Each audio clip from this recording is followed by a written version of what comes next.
Vamos a platicar sobre la prueba de la figura humana o el test de la figura humana. Y bueno, lo primero que podríamos mencionar al respecto es que se trata de una prueba que se puede ir aplicando según la edad del niño y que es perfectamente normal que al principio el niño realice un dibujo carente de muchos elementos. A estos elementos que hacen falta les vamos a llamar ítems. Muy bien. Por ejemplo, un niño pequeño puede colocar boca, pero no pondrá labios. Puede colocar dedos, pero no va a poner uñas. Puede colocar nariz, pero no va a poner fosas nasales. ¿Ok? Entonces, a eso nos referimos con los ítems y es normal. Poco a poco, conforme el niño vaya creciendo, va a ir colocando estos elementos. Pero para poder colocarlos, quiere decir que ha madurado, ¿no? Que tiene una maduración en su cognición, en su atención, en su memoria. Entonces, por esa razón, cuando aplicamos el test de la figura humana, es posible encontrar también una relación con el coeficiente intelectual. ¿Okay? Entonces, de eso se va a tratar nuestra sesión de hoy. ¿Cómo puedo hacer una valoración del coeficiente intelectual basándome en el dibujo infantil? En primer lugar, le voy a pedir al niño que realice tal cual una figura humana. Es importante pedirle que no dibuje una caricatura, que no me dibuje a Batman, que no me dibuje a Superman, que no me dibuje a una, no sé, alguna caricatura, que no tenga ese tipo de referencias y que simplemente dibuje un cuerpo humano, una figura humana. Lo primero que podemos revisar es la edad del niño, porque a partir de la edad del niño podemos ubicarnos en esta tabla. Por ejemplo, si es un varón de 5 años, entonces esta sería la tabla o la categoría que me corresponde trabajar. ¿Okay? Si es una niña de 9 años, pues me voy a ir hasta acá. Entonces, mujer de 9 años. Y así sucesivamente, ¿no? Dependiendo de la edad y dependiendo del género. Porque si nos damos cuenta, a la niña se le exige más que al niño. ¿Sí? Los cuadros blancos representan los ítems esperados. Todos los cuadros blancos es lo que es natural, normal, esperado que el niño coloque en el dibujo. Esta es la tabla y vamos a platicar por qué razón esta tabla puede hablarme del coeficiente intelectual o cómo el dibujo me habla del coeficiente intelectual. Nos va a hablar del coeficiente intelectual debido a lo siguiente. La inteligencia, ¿ok? La inteligencia, según el diccionario, consiste en la capacidad de resolver problemas. ¿Okay? Esa es la definición según el diccionario. Entonces, si la inteligencia es la capacidad de resolver problemas, la pregunta sería, ¿cómo resuelvo los problemas? Bueno, los problemas se resuelven cuando aplicamos principalmente atención y memoria. ¿Sí? Los problemas se resuelven recordando información que pueda coincidir o que pueda ajustarse con lo que en este momento necesitas. Así que no hay nada en nuestra memoria que no haya pasado por la atención. Y para este punto también podemos platicar sobre los tipos de atención, porque podemos decir, pues es que yo no le he puesto atención a muchas cosas, pero las tengo en mi memoria. Bueno, eso sucede porque hay diversos tipos de atención, incluso está la atención involuntaria. La atención involuntaria es cuando tú no tienes el deseo de poner atención, pero el estímulo es demasiado fuerte. No sé, me imagino un choque, ¿no? Un choque entre dos autos, pues lo que ahí va a pasar es que irremediablemente volteamos, giramos la cabeza y observamos qué es lo que está pasando. O, por ejemplo, al doctor Simi bailando. Tal vez ponemos atención porque tenemos un estímulo importante, una botarga, tenemos música muy alta, y entonces ahí volteamos. Pero definitivamente tiene que ver con la atención, tal vez no con la atención voluntaria, pero sí con una atención involuntaria, o también se le puede llamar atención pasiva. Muy bien, entonces, Si los pilares de la inteligencia son la atención y la memoria, el niño tiene también que poner atención en la fisionomía de su mamá, de su papá y de las personas con las que convive. El niño se da cuenta que una persona tiene ojos, nariz, boca y lo recuerda al momento de dibujarlo. Si el niño lo plasma al momento de dibujar, entonces quiere decir que lo ha tenido en su memoria. Por lo tanto, ha tenido la capacidad de poner atención. Entonces, nuevamente, atención y memoria nos ayudan a resolver los problemas, ¿no? Si se trata, de, por ejemplo, de un varón de 7 años, te ubicas justamente aquí y esta es la columna que nos correspondería trabajar. Todas las demás las estaríamos ignorando, ¿ok? Entonces depende de la edad y del género para ubicarte en la columna que nos corresponde. Dice aquí, si el ítem está presente, le voy a colocar el puntaje de 0. ¿Por qué? Pues porque son ítems esperados. Entonces, si están presentes, no tienen ningún premio, no tienen ningún punto. Pero si el ítem está ausente, le voy a colocar -1, porque tendría que estar y no está. Entonces, le quito un punto y quedo en -1. Vamos a pasar a la siguiente tabla. La siguiente tabla corresponde a los ítems excepcionales, o sea, cosas que tal vez yo no espero que el niño coloque, y si lo coloca, pues qué mejor, ¿no? Si lo coloca, pues entonces le voy a poner un +1. Aquí dice, en los ítems excepcionales, si el niño los pone, pongo +1. Y si no los pone, pues no pasa nada porque son excepcionales. Excepcionales quiere decir que tal vez puede estar adelantado a su edad, que es algo que no espero, como por ejemplo la pupila en los ojos. No espero la pupila en los ojos en un pequeño de 5 años. No espero la pupila en los ojos en un pequeño de 6 años. Una suma de la tabla A más la tabla B. ¿Sí? La tabla A era -1, ¿se acuerdan? -1. Y luego aquí en la tabla B tuvimos +1. Por lo tanto, el resultado evidentemente es 0. Y a este 0 siempre se le suma +5 para que el resultado dé positivo. Por lo tanto, 0 más 5 me queda con 5. Ese es el puntaje final o total del niño, 5. Y ahora me voy al resultado. Como obtuvimos 5, nos ubicamos en nuestra respuesta y tenemos un coeficiente intelectual que va de normal a normal alto. Perfecto. Está súper, súper bien. Es el que esperamos. Y aquí ustedes pueden checar nuevamente qué puntajes se pueden obtener, ¿no? 0 a 1, 2, 3, 4, 5, 6, 7 u 8. Entonces estamos en una perfecta categoría que es 5. Bien, y de esta manera encontramos el nivel de capacidad mental del niño. Quiere decir que para su edad tiene una buena atención y tiene una buena memoria. Vamos a pasar un poco al test de la figura humana. En el test de la figura humana, lo primero que se dibuja va a revelar aspectos importantes de su personalidad. Imagínate que el niño lo primero que dibuja sean los pies. Entonces decimos, ¿por qué ese es el primer elemento del dibujo? ¿Por qué el niño comienza dibujando los pies? ¿O por qué el niño comienza dibujando un paisaje y al final la figura humana? O primero dibuja una casa y después la figura. Si yo solamente estoy pidiendo la figura humana, no pedí un paisaje. Entonces, ¿por qué empiezas con un paisaje y después la figura humana?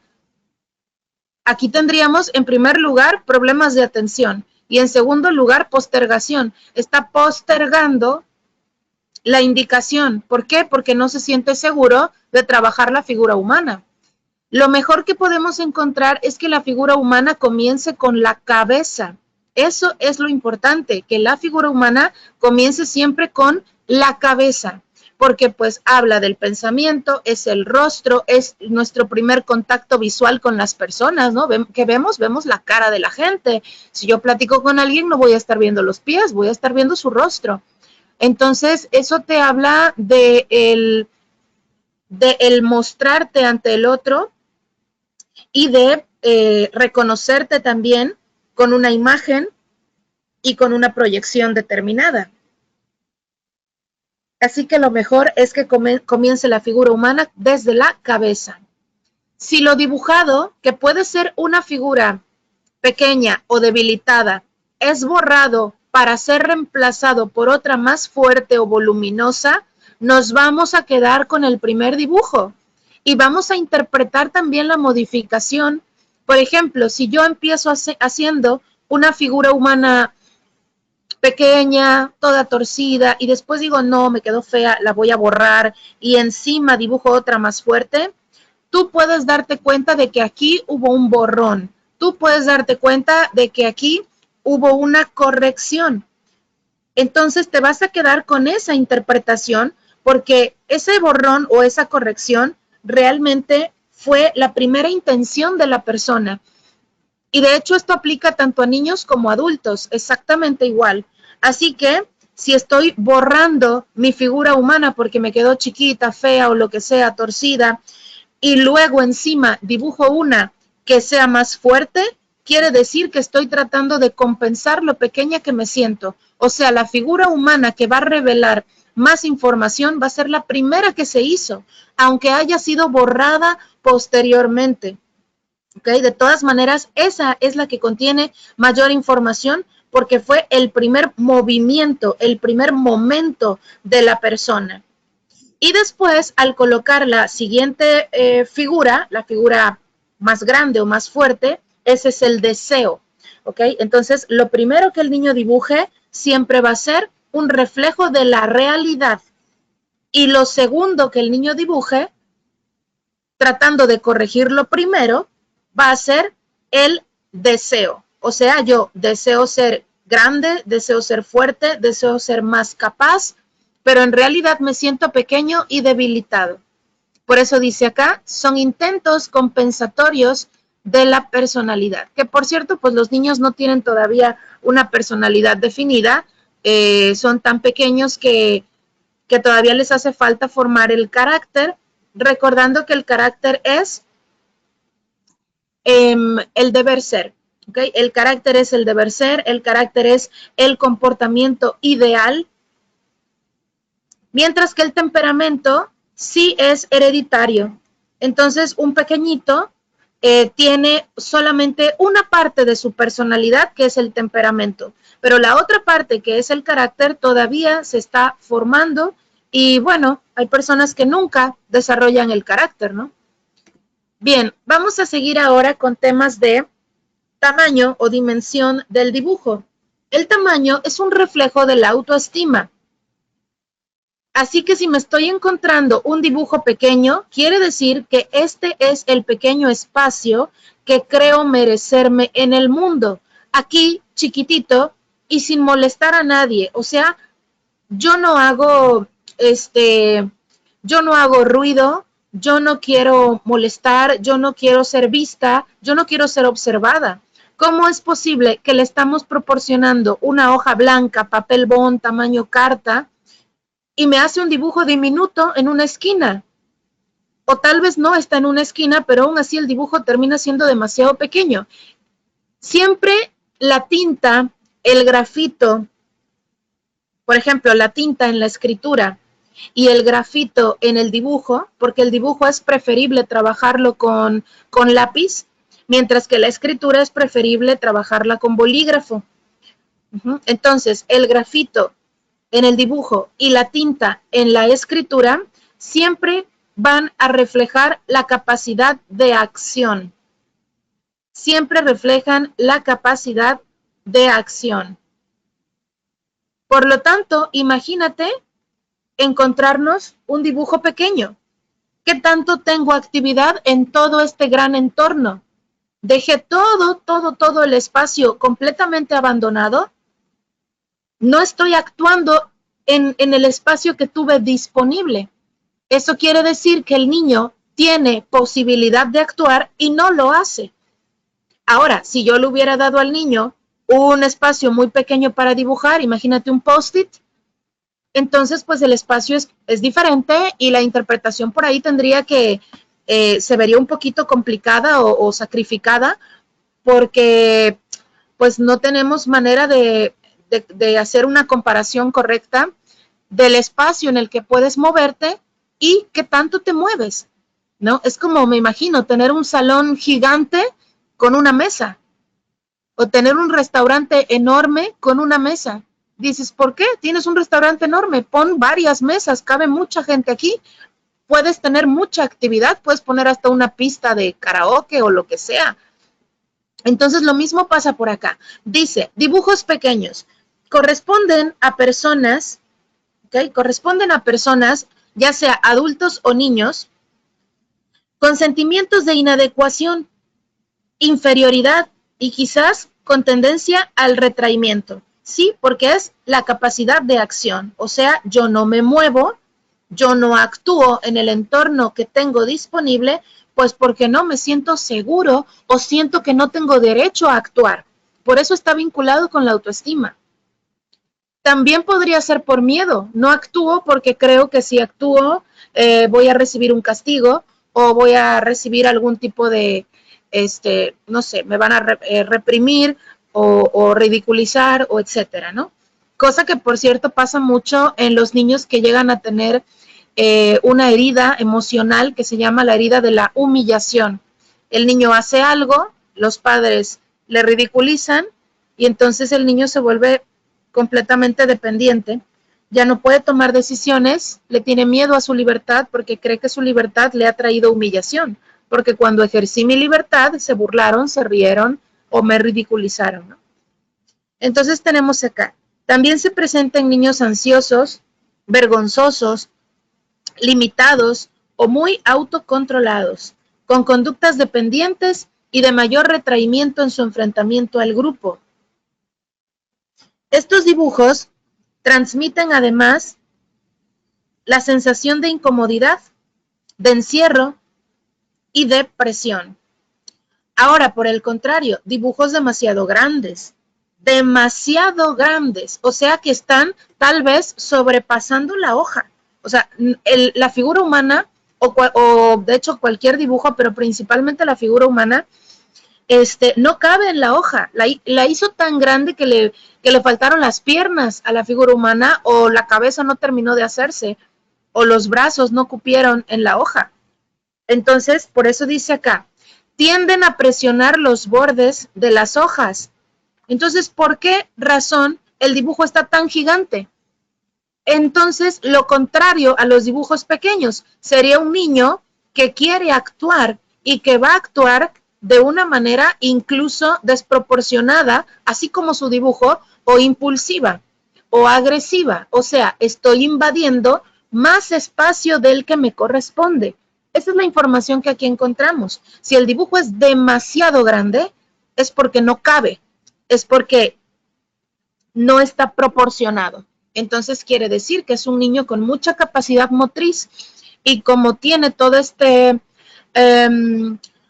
impulso, este temperamento y esta presencia tan importante, puede invadir, puede ser agresivo, puede ser un niño muy dominante, un niño rebelde, un niño violento, que no respeta al otro, porque no respetó los contornos de la hoja, no respetó el espacio que se le estaba proporcionando para hacer el dibujo, y bueno, el dibujo se ha desbordado. Aquí tenemos, tienden a presionar los bordes, denotan sentimientos de constricción ambiental acompañados de acciones o fantasías sobrecompensatorias concomitantes. También podría ser eso, que el niño se siente muy reprimido y lo que está haciendo es compensar esa represión abarcando todo el espacio que puede, ¿no? Esto me recuerda, por ejemplo, a las personas que vivieron muchos despojos. De hecho, es parte de la historia de México. Tal vez nuestros abuelitos o nuestros papás son esos papás o abuelitos que dicen, no lo tires porque de algo nos va a servir. No lo tires porque esa pieza o ese pedacito de, no sé, de metal debe ir en algo, debe funcionar para algo. Entonces guardamos y guardamos y guardamos. Guardamos de una manera exagerada. Yo tenía una abuela así, ¿no? Que de verdad guardaba hasta lo que no se imaginan. Eh, puras cosas viejas, puros vejestorios que ya no servían ni siquiera y que tampoco estaban guardados como recuerdos, estaban más bien arrumbados, ¿no? Entonces, ¿por qué en general el mexicano tiene esa tendencia a acumular? Bueno, pues porque vivimos despojo desde la época de la conquista, nos quitaron hasta nuestras creencias, ¿no? Nuestros dioses, nuestros todo. Entonces, se creó en esa psicología eh, esa necesidad de esconder las cosas. ¿Por qué razón nuestra abuelita nos da el dinero a escondidas? Así como que nadie vea que te estoy dando un billete. ¿Por qué? Pues por miedo a que me lo quiten o miedo a que te lo quiten, porque vivimos y estamos todavía sufriendo esa psicología generacional del miedo a ser despojados, del miedo a que me quiten algo, que me arrebaten algo. Por eso nos cuesta desprendernos de las cosas y siempre pensamos que tiene otro uso y que todavía sirve y no, ya no funciona. Ahora, no es una cuestión de magia, simplemente si yo vivo una experiencia, voy a educar a mi hijo conforme a la experiencia que yo viví, ¿no? Por ejemplo, si a mí me despojaron, pues yo voy a educar a mi hijo con esa obsesión de que cuida lo tuyo, no prestes, no des información, siempre guarda todo muy bien, cómprate una caja fuerte, si me explico, voy a educarlo a través o a partir de mis miedos. Entonces es por eso que seguimos heredando ese tipo de conductas, porque nos educan a partir de los miedos que forman parte de las experiencias de nuestros ancestros. Pero bueno, hago aquí también ese pequeño paréntesis para nutrir un poco más esta información que estamos hablando de denotan sentimientos de constricción ambiental, o sea, siento una represión acompañado de acciones que compensan. Entonces es un poco parecido, ¿no? Constricción ambiental cuando nos quitaban las cosas, estábamos en represión absoluta. Y ahora, ¿cuál es nuestro mecanismo compensatorio? Acumular. Es lo mismo que pasa acá en el dibujo, ¿no? Tenemos sentimientos de constricción, me siento reprimido y por eso estoy tratando de abarcar todo el espacio disponible. Entonces, siento que me han robado y entonces por eso ahora trato de acumular, guardar todo lo que puedo. Es exactamente lo mismo y espero que la analogía haya servido para ubicar un poquito el sentido de por qué el niño puede hacer un dibujo demasiado grande que desborde el papel. En el tema de la presión, los trazos fuertes.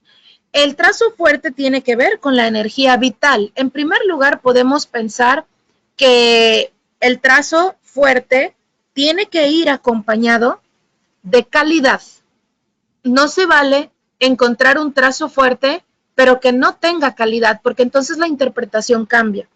Así que la presión tiene que estar trabajada y tiene que compararse y combinarse con el tema de la calidad.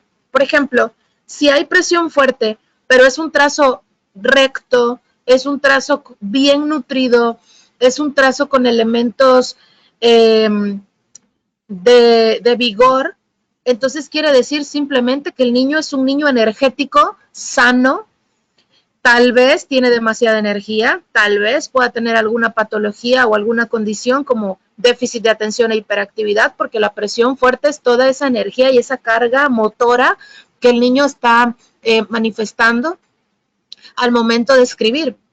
Entonces, de todas formas, la presión fuerte con calidad nos indica que hay salud física y vamos bien. Pero, si la presión fuerte o los trazos fuertes empiezan a tener algo que se llaman signos prodrómicos, se los voy a escribir en el chat, signos prodrómicos. ¿Qué son los signos prodrómicos? Son rasgos de enfermedad o complicación física en la escritura. Por ejemplo, si la presión fuerte tiene torsiones, temblores, trazos brisados, enmendaduras, sacudidas, borrones, etcétera, etcétera. O sea, que el trazo sí es fuerte, pero está demasiado pesado y no fue ágil.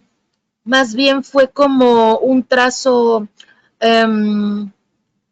muy, podríamos decir que muy congestionado, ¿no? Entonces ahí ya estamos hablando de enfermedades. Que tiene que ver con que la persona puede necesitar un apoyo o que la persona no está pensando ni actuando de una manera coherente, coordinada, ni saludable. Por eso aquí tenemos, en ese caso, depresión fuerte con deterioro, personas psicópatas, casos orgánicos. ¿Qué quiere decir casos orgánicos? Cualquier enfermedad orgánica, una enfermedad de corazón, una enfermedad respiratoria, una enfermedad genitourinaria, una enfermedad osteoarticular, etcétera. Cualquier enfermedad orgánica nos va a traer trazos fuertes, muy apoyados, pero pastosos, inestables, temblorosos y en general con defectos. Los epilépticos encefálicos se caracterizan por ejercer una fuerte presión, pero recordemos con distorsión. Ahora, nuevamente, si la presión está saludable, excelente, porque quiere decir que se trata de personas con seguridad, con una energía vital importante. El niño está sano y confía en él, por eso hace un trazo fuerte, firme, rápido, porque te indica que esa es la manera en la que él ejecuta su acción. Pero si el trazo es lento, nos habla de un niño sumamente tenso y nervioso. Ahora, los trazos livianos o débiles corresponderán entonces a todo lo contrario, a un bajo nivel energético. Estos trazos livianos o débiles son también muy comunes en personas enfermas, pero las enfermedades son, digamos, distintas. ¿Por qué? Porque, por ejemplo, podría encontrarme una persona que acaba de salir del quirófano o una persona que acaba de sufrir un accidente. O sea, te habla de debilidad tal cual. Si el cuerpo está débil, pues la escritura va a estar débil también. Es una consecuencia lógica. Entonces, por eso dice acá, en el caso de los niños, un bajo nivel energético. También puedo encontrar una escritura débil, no por una cuestión de enfermedad, sino por una cuestión emocional. Por ejemplo, que el niño esté triste, que el niño se sienta menos, que el niño tenga baja autoestima, que no tenga autoconfianza. Todo eso también nos va a abordar una presión muy, muy, muy suave o muy débil. Las personas que tienen esquizofrenia también pueden tener presión débil, pero la diferencia es que el esquizofrénico va a tener un dibujo completamente fragmentado. Completamente fragmentado. Va a poner la cabeza por acá y el brazo por acá. O sea, el dibujo va a estar como flotando, un dibujo que no va a tener mucha secuencia o lógica. Y justamente aquí tenemos un ejemplo de un dibujo realizado por una persona con esquizofrenia. Primero que nada, ¿qué es la esquizofrenia? La esquizofrenia es un trastorno con cuadros psicóticos, con alucinaciones y delirios. Dentro de las características, no socializan, tienen alucinaciones auditivas y visuales. Bueno, básicamente la esquizofrenia es un exceso de un neurotransmisor en el cerebro, ¿sí? Este es un exceso de dopamina, ¿ok? La esquizofrenia es muchísima, muchísima dopamina en el cerebro. La dopamina es un neurotransmisor que justamente como el nombre lo indica, transmite mensajes de una zona del cerebro a otra zona del cerebro. Voy a tratar de poner una analogía para comprender bien de qué se trata la esquizofrenia. Imagínate que que tienes muchísimas cosas que hacer, tienes muchos pendientes y estás súper, súper saturada. ¿Qué pasa cuando tenemos muchas actividades, muchos pendientes, muchas cosas que hacer? Bueno, lo primero que sucede es que no pensamos en otra cosa más que en esas responsabilidades. Y cuando nos vamos a dormir, resulta que termino soñando con eso que tengo que hacer o que tengo que cumplir. O sea, ni siquiera en el sueño me puedo liberar. Eso quiere decir que la realidad ha traspasado o que estos pendientes, perdón, han traspasado la realidad porque se me han ido al mundo de los sueños. Es un poquito lo mismo que sucede por acá.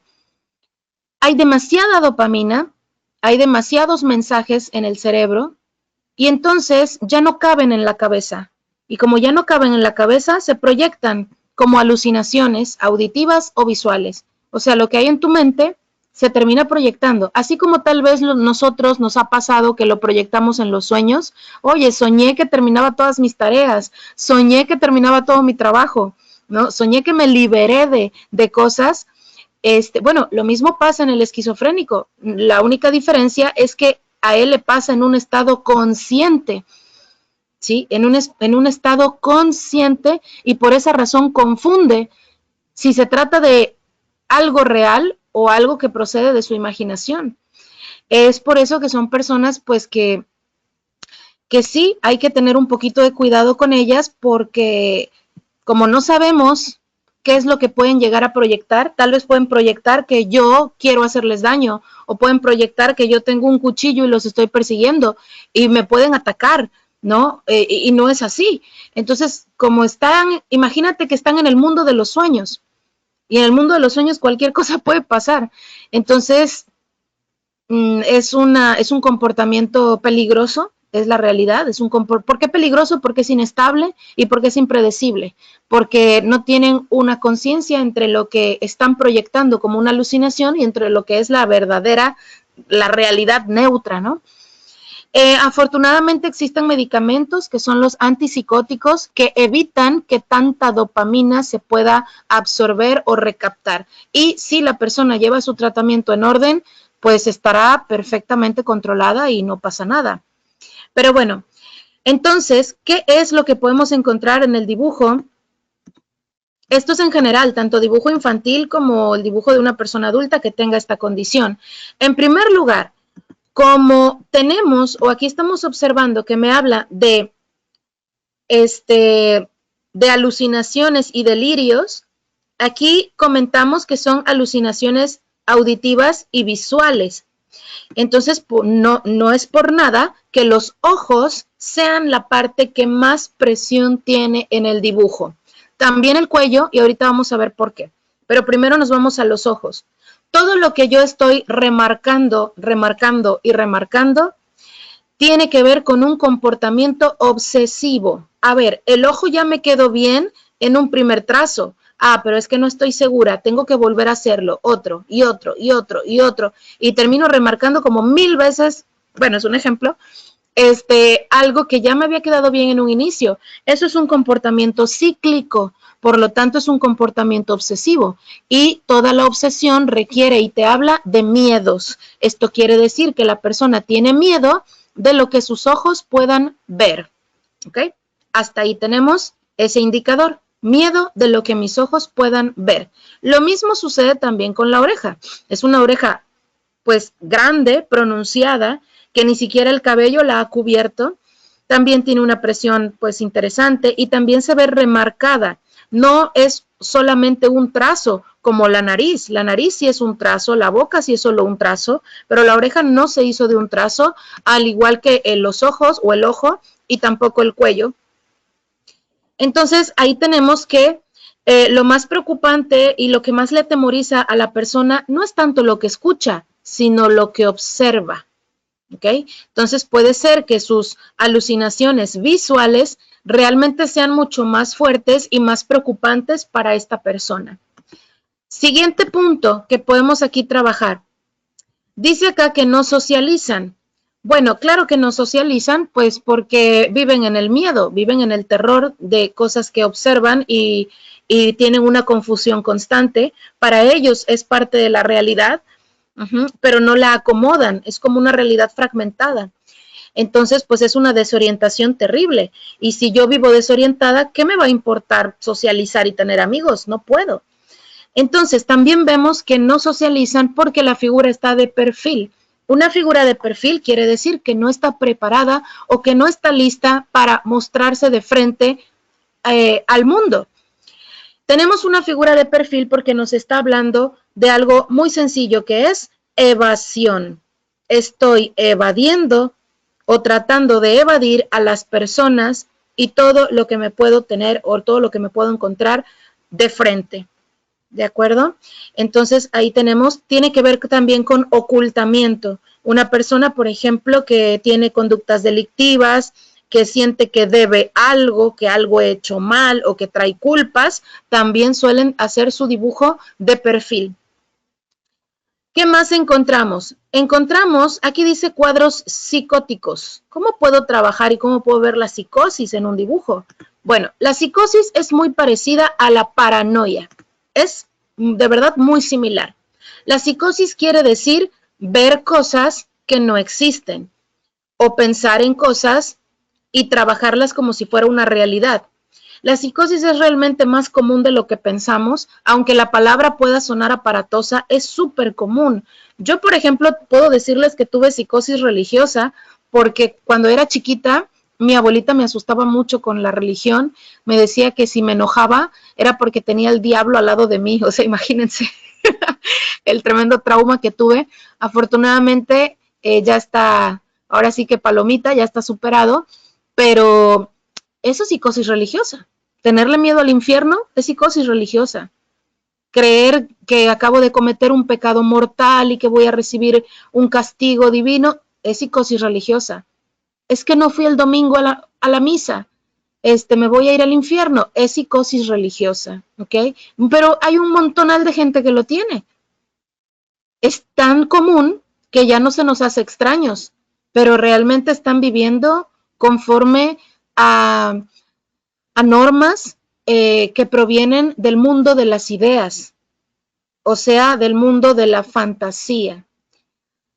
No es algo tangible, no es algo que toques, que esté en tu realidad, que puedas comprobar, que veas, que sientas. No está dentro de tus sentidos. No quiero decir que está mal, porque, por ejemplo, el mismo concepto de la muerte, del espíritu, del alma, también está relacionado con ese mundo de las ideas.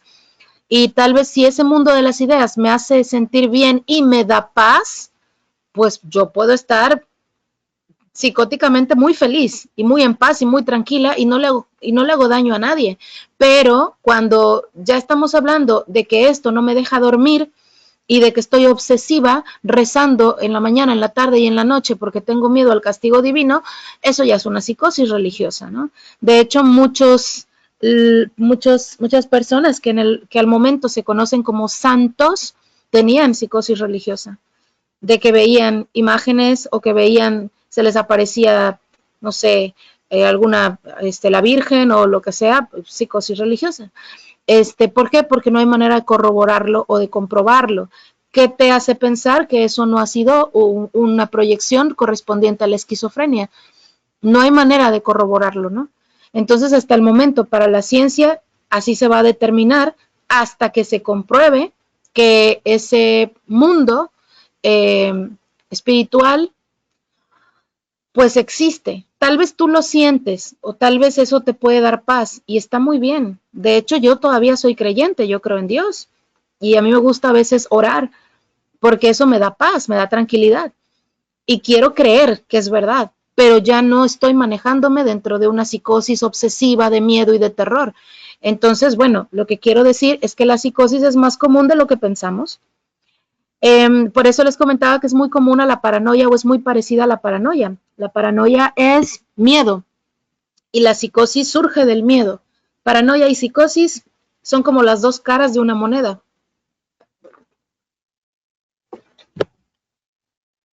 Bueno, entonces, ¿cómo puedo observar la psicosis? La vas a observar, o la paranoia, la vas a observar de una manera muy sencilla, con los dibujos que formen transparencias. Transparencias. Aquí no es posible que se vea el cabello y que se vea el cráneo.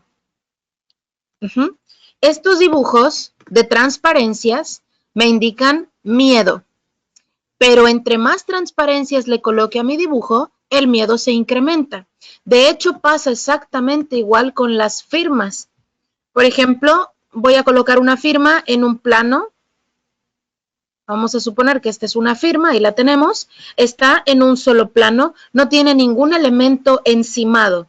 Ok, la persona no tiene psicosis, no tiene paranoia, no tiene tantos miedos. Pero ¿qué sucede? Que la persona empieza a pensar de esta manera.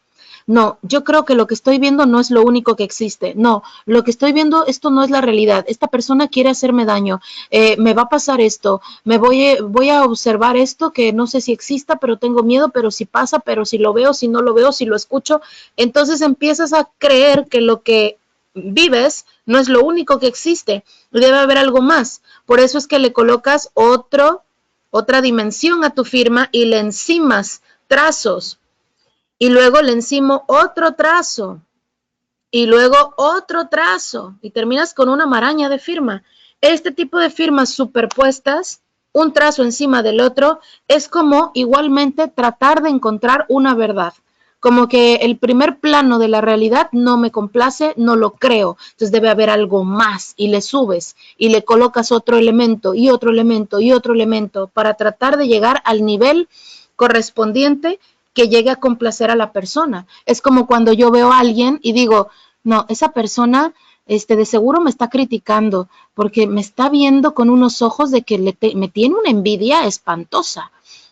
O sea, ni al caso, ni al caso. Esa persona está viendo hacia donde tú estás porque tal vez atrás de ti hay un aparador con ropa muy bonita. No te están viendo a ti, están viendo al aparador. Pero ese es un tema relacionado a la paranoia, que me estás viendo porque me estás criticando. Que tú te dices mi amiga, pero en realidad me tienes envidia y me quieres hacer daño, cuando no existe evidencia al respecto. Entonces, lo mismo va a suceder, por ejemplo, en el caso de el dibujo de una casa. Por ejemplo, si yo, que lo vamos a ver más adelante, dibujo una casa, no tengo por qué dibujar los muebles que están adentro, porque se supone que la casa, pues ya aquí está la pared, incluso pongo la puerta, pero si me empiezan a dibujar acá una vitrina, y acá me ponen un sillón, y acá me ponen la tele, eso es paranoia, porque son dibujos de transparencias o con transparencias. Todo comienza con el miedo y después va a ir como progresando hasta terminar en lo que comentábamos que era la paranoia, ¿no? Y por esa razón así podemos observarlo con las transparencias del dibujo, porque es un reflejo de los planos de realidad en los que soy consciente o no lo soy. Como en este caso, encontramos transparencias en el cabello, entre el cabello y la cabeza, ¿no? El cráneo. Y ahí es donde podemos ver la parte de la psicosis. También está el cuello, que les prometí que íbamos a platicar del cuello. El cuello es muy importante en los dibujos porque el cuello está relacionado con el control de los impulsos. No sé si han visto tal vez en alguna caricatura. Yo siempre menciono las caricaturas porque son el mejor ejemplo, porque exageran los indicadores, ¿no? Los exageran y funcionan perfectamente para trabajarlos. Tú observas, por ejemplo, Superman y Batman tienen un cuello súper grueso, ¿no? Entonces te habla de poder. El cuello es lo que, digamos, ayuda a controlar o contener los impulsos. Por eso luego podemos ver, sobre todo en caricaturas, que se salta la vena del cuello. Bueno, pues porque la persona está tratando de frenarse. Lo mismo pueden observar en este personaje de Hulk. Igualmente, el cuello se vuelve cada vez más y más y más grueso, como que está a punto de explotar.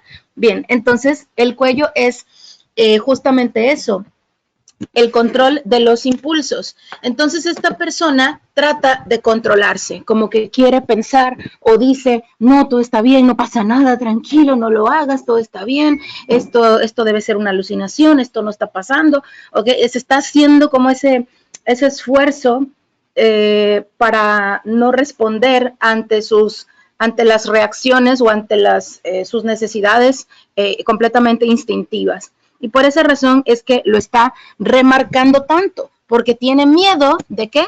De perder el control. ¿Ok? Esto es miedo a perder el control. Vamos a ver otros dibujos también correspondiente al tema de esquizofrenia.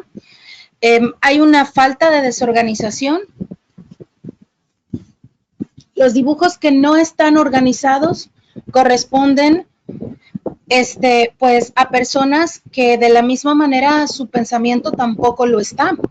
Y ese es el caso, pues, de una persona que padece esquizofrenia. Su pensamiento no está organizado.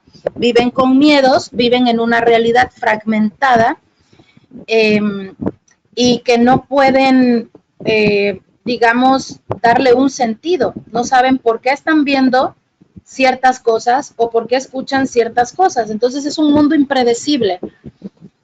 Ahí tenemos desorganización y falta de expresión.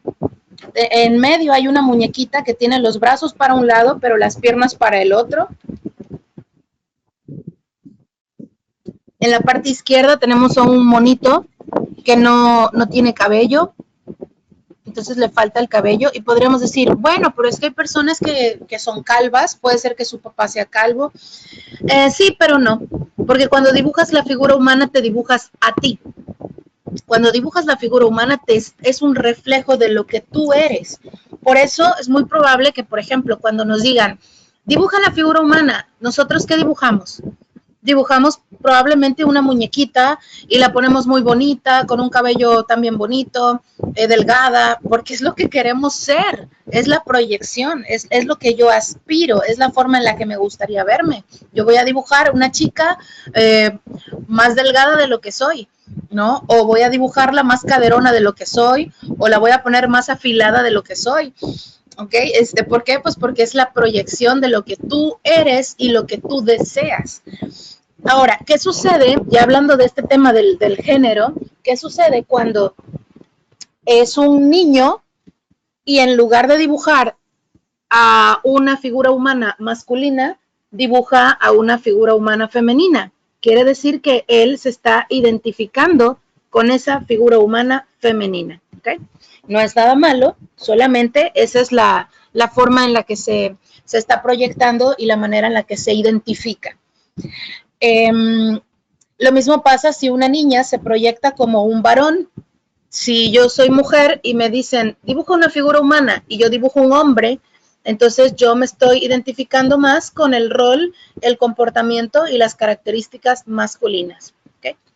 Ahora, esto no quiere decir necesariamente que la persona sea homosexual, no necesariamente. Puede indicarnos también que lo que están buscando es las características del otro género en cuestión, por ejemplo, de supervivencia. Si soy una mujer que ha vivido abusos, maltratos, violencia, pues ¿sabes qué? Voy a dibujarme como un hombre, porque ¿qué es lo que estoy deseando? Quiero la fuerza de un hombre para protegerme, quiero la fuerza de un hombre para defenderme. Entonces dibujo un hombre no porque yo sea homosexual, sino porque estoy anhelando las características del hombre en ese sentido, ¿no? En el sentido de que tienen más capacidad para defenderse o para la autodefensa. Entonces, bueno, esa sería la información que se puede encontrar. Muy bien, aquí tenemos igualmente una figura humana que tiene brazos muy cortos en relación al resto del cuerpo, o sea que está desproporcionada. Y encontrarnos brazos así de cortitos significa que la persona no cree tener la capacidad de acción. O sea, la persona no se siente en confianza y no se siente capaz de resolver los problemas. Es como decir, no tengo brazos para actuar, no tengo la manera de actuar, entonces estoy completamente sumiso o sumisa ante otros eventos, ante otras personas. Me siento como atrapado o comprometido. Ese sería el primer punto, por eso encontramos los brazos tan chiquitos, porque nuestro principal mecanismo de acción son los brazos. Y al colocarlos pequeños, pues entonces se interpreta como que yo no creo poder, yo no creo poder resolver, yo no creo poder hacer, yo no creo poder defenderme, etcétera. ¿Okay? Ese es el primer punto en este dibujo. Segundo elemento en el dibujo, pues los ojos. Esto a mí me recuerda mucho a, me recuerda mucho al cuento de Caperucita Roja, porque va de la mano, ¿no? Que le preguntaban al lobo, ¿por qué tienes los ojos tan grandes? Para verte mejor. Aplica igual, porque todo lo que yo necesito lo intensifico. Si a mí me gusta el café, si yo necesito el café para despertar, yo quiero un vaso grande, no me den el café chiquito. Quiero un vaso grande, expreso, doble. Quiero más porque lo necesito. Entonces lo mismo pasa acá, porque tengo los ojos tan grandes, porque estás intensificando la capacidad o las características de este órgano. Pues porque lo necesito. ¿Y por qué lo necesitas? Todo lo que necesitamos es para sobrevivir. Quiero ver mejor, quiero ver más, quiero abarcar más luz, quiero captar más luz para tener una mejor visión. ¿Y por qué quieres tener una mejor visión? Pues porque hay miedo. ¿Y cómo sé que hay miedo? Porque también me estoy encontrando el temor en los brazos recortados. También sé que hay miedo porque el dibujo está muy, muy pobre. Ahora, si se tratara, por ejemplo, de un dibujo precioso, de un dibujo de verdad muy bonito, con mucho detalle, y podríamos decir, bueno, es que la persona es observadora y por eso pone los ojos grandes, porque es curiosa, observadora, le gusta la naturaleza, le gusta la fotografía, ajá. Entonces, si es observadora, ¿por qué no le puso correctamente la nariz? Si es observadora, ¿por qué no le puso las orejas? Si es observadora, ¿por qué no puso dedos en las manos? Y si es muy observadora, vaya, ¿por qué no hay codos? ¿Por qué no hay ni siquiera botón del pantalón? ¿Por qué no tiene ni camisa esta figura? ¿Por qué no tiene pestañas esta figura? Entonces, el hecho de poner los ojos grandes no es porque la persona sea observadora y curiosa. Porque si fuera así, otros elementos también tendrían detalle y cuidado, y no los tiene. Entonces, de esa forma tú puedes hacer esta comparación y darte cuenta que estos ojos gigantes no son porque la persona es curiosa y observadora y detallista y meticulosa, claro que no. Es porque tiene miedo. Si fuera meticuloso, le pondría manos, que no tiene ni manos la figura, o pondría dedos, pondría uñas, y no tiene nada de esto. Así que estos ojos grandes para ver mejor, pero para ver mejor porque tengo miedo. ¿De acuerdo? Lo mismo pasa con la boca, la necesidad de expresarme, de hablar, por favor, que alguien me escuche porque estoy súper desorientado. Ya perdí el norte, no sé qué pasa conmigo, no me gusta mi vida, no me satisface lo que estoy experimentando o viviendo y me siento perdido. Entonces necesito hablar, comunicarme y recibir apoyo. Por eso la boca tan grande para hablar. La nariz, ¿por qué la nariz entonces tan chiquita? La nariz está representando, la nariz representa el órgano genital masculino. La nariz tiene que ver con la virilidad del hombre. Se darán cuenta que qué pasa con, por ejemplo, las princesas de Disney. ¿Cuál princesa de Disney tiene la nariz grande? Ninguna. Ninguna. Porque si le pones la nariz grande, se interpreta como tosquedad. Bueno, creo que Fiona. Fiona sí tiene la nariz grande. Pero creo que esa no es de Disney, ¿no? Es de Pixar. Pero bueno, el punto es ese. La que tiene la nariz grande la ponen como fea, como un ogro. ¿Por qué? Porque la nariz grande tiene que ver con tosquedad, con brusquedad, tiene que ver con fortaleza bruta de macho, de hombre tosco, tiene que ver con virilidad.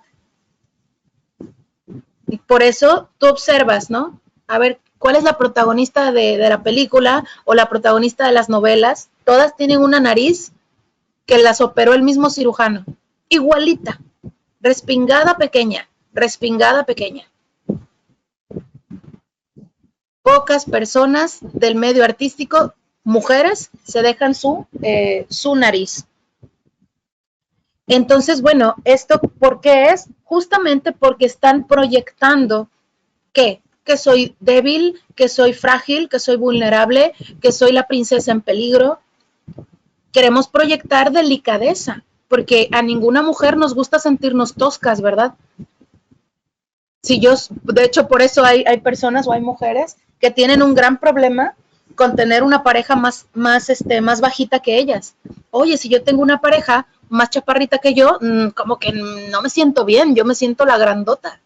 Parece que yo lo voy a proteger a él y no, yo quiero que me protejan a mí. Porque el hombre pues tiene una función protectora. Entonces, bueno, no es casualidad que tanto en los dibujos, en las caricaturas, en las películas, etcétera, tengamos el mismo prototipo o estereotipo según las actividades. ¿Cómo ponen a la bruja de los cuentos? Con una nariz enorme, ¿verdad? Porque ella no es linda, no es suave, no es dócil, no es femenina. Es mala. Entonces le vamos a poner una nariz de bruja, nariz grande, picuda, fea. Entonces, bueno, la nariz tiene que ver con la fuerza física. Y es lamentable que no se coloque una nariz correctamente. Esta nariz no está realmente hecha, solo se hizo como el tabique, pero no está la nariz en sí. Esto significa que yo no creo en mi fuerza, que yo me siento vulnerable. De hecho, más adelante vamos a revisar los dibujos, lamentablemente, los dibujos de los niños que han sufrido abuso sexual y se van a dar cuenta qué pasa con las narices de esos dibujos. No hay nariz, porque no se sienten fuertes, porque se sienten completamente vulnerables, están sometidos. Y van a ver también cómo dibujan la nariz del agresor. Es un contraste interesantísimo, porque dibujan al agresor y se dibujan a ellos y dices, wow, al agresor le ponen una nariz grande, tipo una nariz árabe, convexa, y a ellos, el reflejo de ellos, su figura humana, no tiene nariz.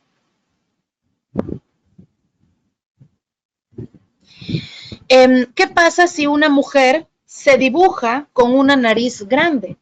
Si una mujer se dibuja, o una niña, vamos a suponer que una niña pequeña o una chiquita adolescente de, no sé, 12 años, se dibuja con una nariz grande, ¿qué sucede?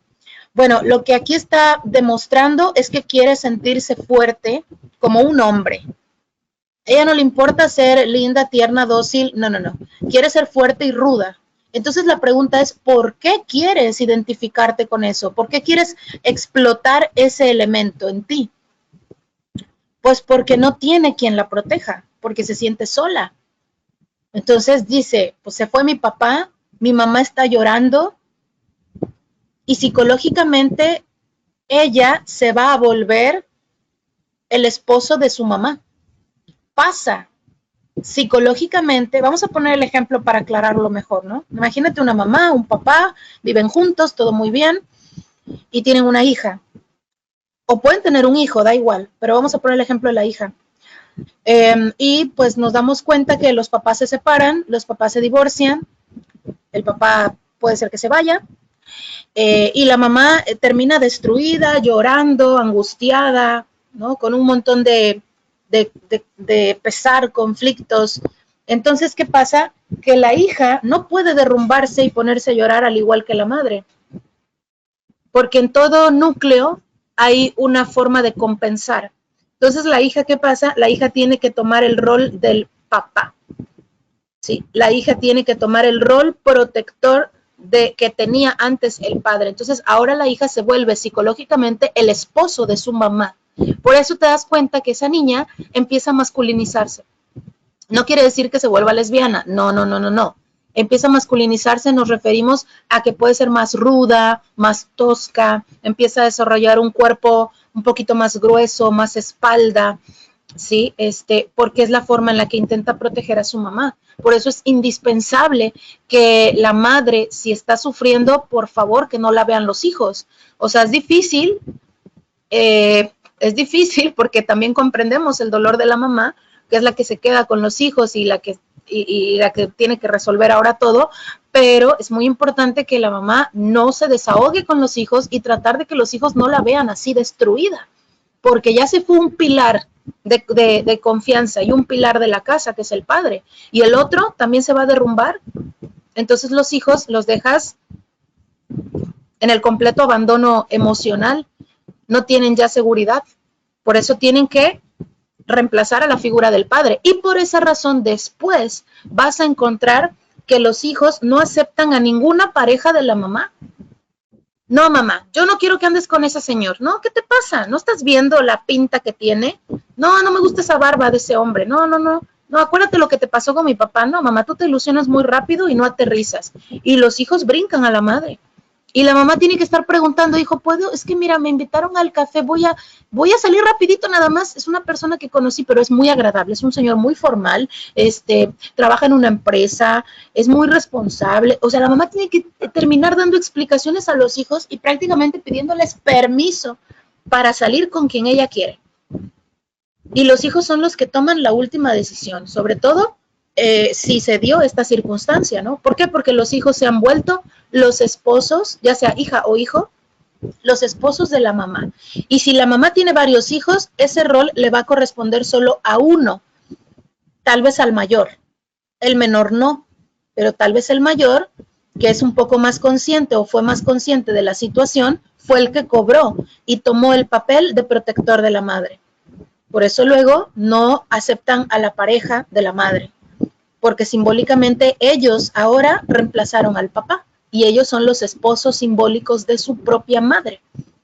Por eso rechazan a cualquier otra pareja que la madre pueda conseguir o encontrar. Entonces, bueno, ¿por qué estamos platicando de esto? Por la masculinización de las figuras.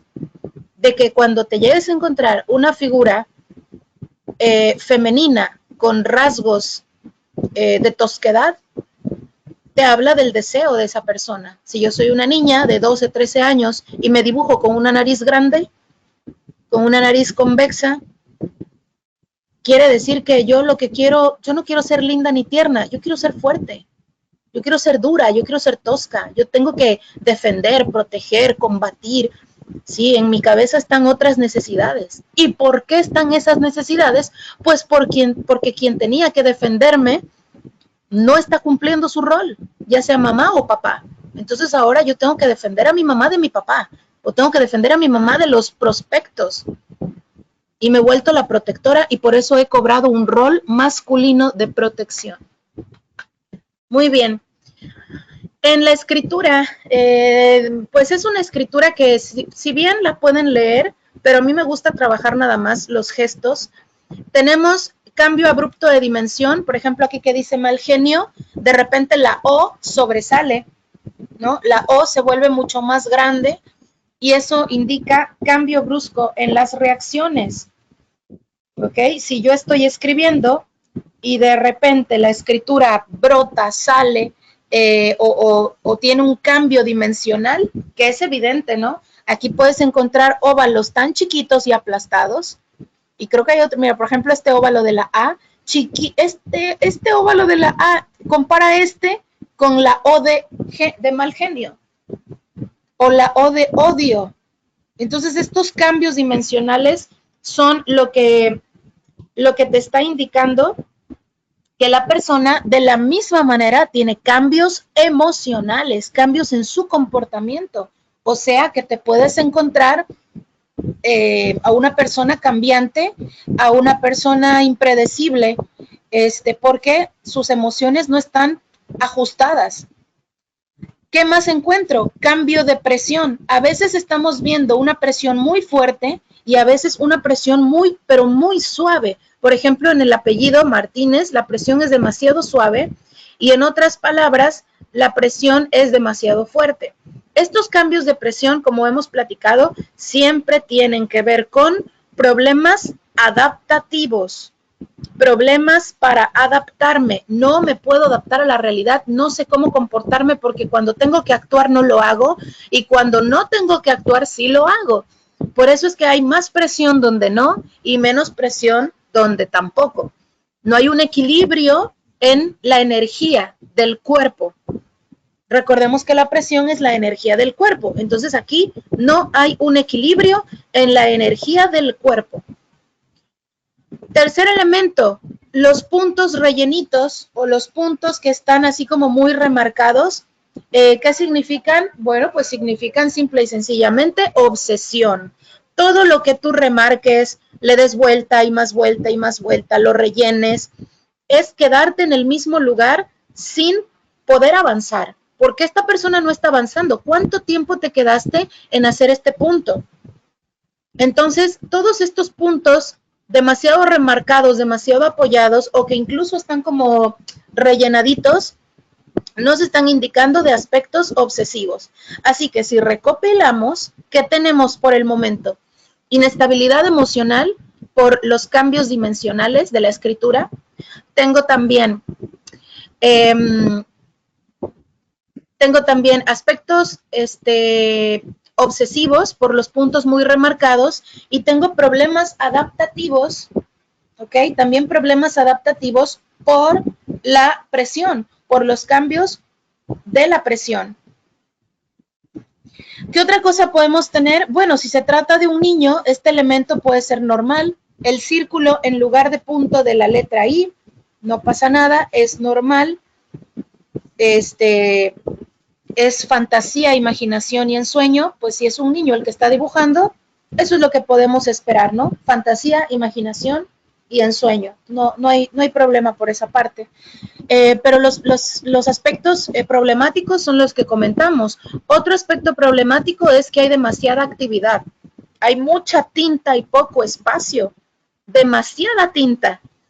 No estoy encontrando espacios en blanco. Eso quiere decir que esta persona no está pensando correctamente o tranquilamente, sino que solamente está actuando, ¿ok? Solamente está reaccionando constantemente ante cualquier estímulo. Y quiere decir que puede ser impulsivo, bueno, sí, creo que es varón, impulsivo. Puede ser impulsivo porque no hay espacios en blanco y recordemos que los espacios en blanco son la calma, la paz, el pensamiento, la mente tranquila. Esos son los espacios en blanco, cosa que aquí no hay.